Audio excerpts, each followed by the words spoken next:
Released in 1986, the Pentax P50 is a manual focus SLR camera I picked up for under £10. Now the camera was listed as untested, but I took a gamble and bought it anyway.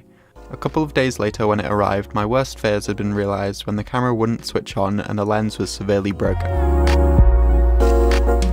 So I bought a cheap 50mm Ricoh lens on eBay and took a screwdriver to the base of the camera.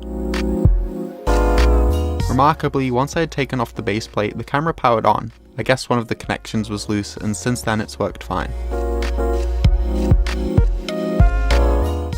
Now the first roll of film I put through it was some Ilford HP5, which I developed myself, so it's not really the best indicator of what you can do with this camera. But before I move on to some of the other photos I've taken, I just want to talk a little bit about the design of this camera.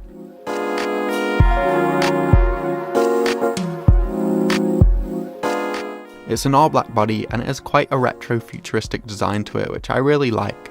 There's no shutter speed on mode dial, and instead there's an LCD window which displays everything.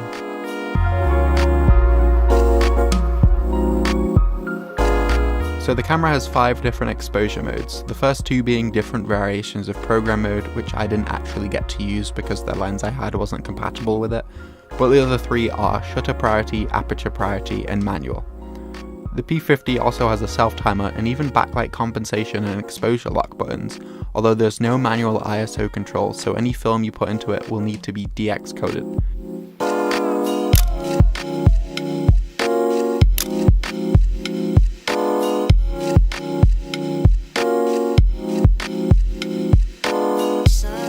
Now the light meter in this camera reminds me a lot of the Canon AE-1s, and it's super easy to use. This and both the aperture priority and program modes really give the AE-1 a run for its money, and it also takes the same widely found batteries as my Fuji SDX2, which is amazing.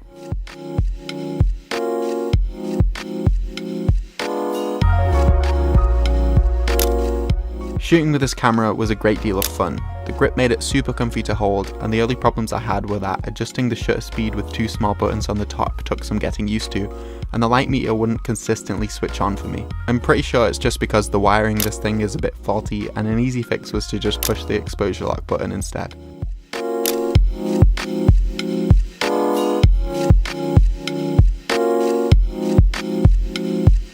The Pentax P50 is a great value for money camera, and it's a great alternative if you don't want to spend a lot of money on. For a camera that I got for less than £20, I couldn't be happier. Thanks for watching.